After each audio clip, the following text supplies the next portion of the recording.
वचन, प्यारा वचन, ईशो मसीह का प्यारा वचन, पाव को दीप को राह को रोशन, ये है मसीह का प्यारा वचन, ये है वचन प्यारा।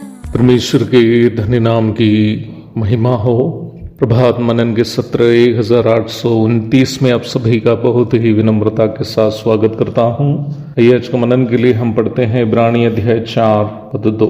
क्योंकि हमें उन्हीं की तरह सुसमाचार सुनाया गया है, पर सुने हुए वचन से उन्हें कुछ लाभ न हुआ, क्योंकि सुनने वालों के मन में विश्वास के साथ नहीं बैठा। मिस्र से कनान की ओर के इस्राएल की यात्रा पर एक नजर यदि डालेंगे, कई ऐसी आत्मिक सच्चाई हमारे सामने इस तथ्य पर खुल जाएगी कि परमेश्वर कैसे अपने लोगों के साथ व्यवहार करता है। मूसा और हारून को भेजकर सबसे पहले उन्होंने अपना वचन इस्राएलियों को सुनाया जो मिस्र में गुलामी में थे। तत्पश्चात उन्होंने फिरौन और उनके लोगों के बीच फैलाई गई बाधाओं के द्वारा ये प्रमाणित किया है कि वही एकमात्र जीवित परमेश्वर है। मेमने के लहू छिड़काने के द्वारा इस्राएल को परमेश्वर ने उनका लगभग 400 वर्षों के प्रवास जीवन से और गुलामी से छुड़ाया। लाल सागर का विभाजन, दिन में बादल का छाया और रात में आग का खंभा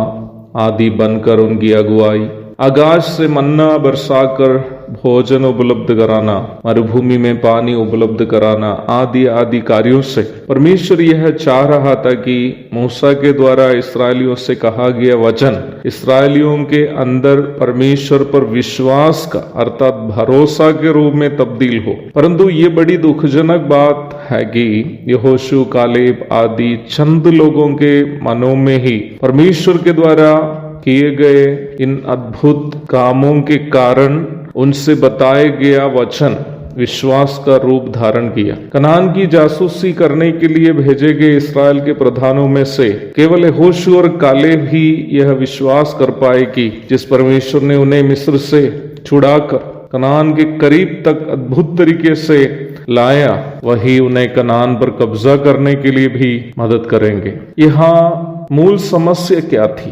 परमेश्वर के इतने सारे अद्भुत कामों को देखने के बाद भी इस्राएल के बहुमत के लोग परमेश्वर पर विश्वास क्यों नहीं कर पाए, अर्थात भरोसा क्यों नहीं वे परमेश्वर पर कर पाए? कारण ये था कि परमेश्वर से आशीष पानी वे लोग अपना हक समझ लिए, परंतु उनको उन आशीषों को देने के पीछे का परमेश्वर का उद्देश्य को वे लोग कभी नहीं जाने। परमेश्वर इस्राएलियों की आवश्यकता के अनुसार उनको पानी, भोजन, सुरक्षा आदि सभी इसलिए दे रहा था ताकि वे लोग परमेश्वर के साथ एक व्यक्तिगत संबंध में आए। परंतु दुखजनक बात यह थी कि परमेश्वर से आशीषों को प्राप्त करने वाले इस्राएल परमेश्वर को केवल आशीषों का सोता समझे, परंतु अपने साथ एक व्यक्तिगत संबंध बनाने का परमेश्वर की इच्छा को वे लोग कभी नहीं जाने।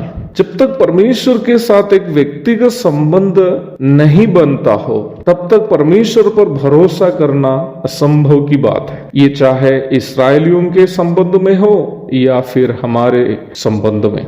मुझे सुनने वाले प्रिय भाई बहनों, आज हमारी भी स्थिति उन इस्राएलियों से भिन्न नहीं है जो परमेश्वर पर विश्वास नहीं कर पाए। हम भी अपने जीवन की अनिवार्यताओं के समय परमेश्वर पर इसलिए विश्वास अथवा भरोसा जैसे करना चाहिए वैसे कर नहीं पाते हैं, क्योंकि हम परमेश्वर के साथ एक व्यक्तिगत संबंध अथवा पर्सनल रिलेशनशिप नहीं रख पाते। जब तक किसी व्यक्ति के साथ एक व्यक्तिगत संबंध में कोई नहीं आता है, एक व्यक्ति दूसरे व्यक्ति पर भरोसा नहीं कर पाएंगे। हम परमेश्वर पर कई बार इसलिए भरोसा नहीं कर पाते हैं क्योंकि परमेश्वर के साथ हमारा एक व्यक्तिगत संबंध नहीं है। हम परमेश्वर के बारे में कई बातें जानते हैं, परंतु परमेश्वर के साथ हमारा एक व्यक्तिगत संबंध नहीं है। इसलिए हम परमेश्वर पर अपनी समस्याओं के समय, अपनी आवश्यकताओं के समय भरोसा नहीं कर पाते। आइए प्यारो, परमेश्वर के साथ एक व्यक्तिगत संबंध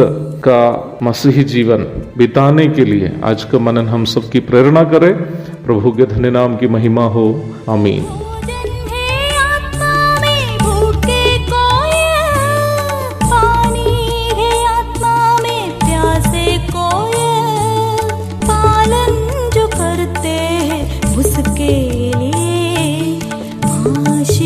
पाने का साधन है ये है वचन, प्यारा वचन ईशो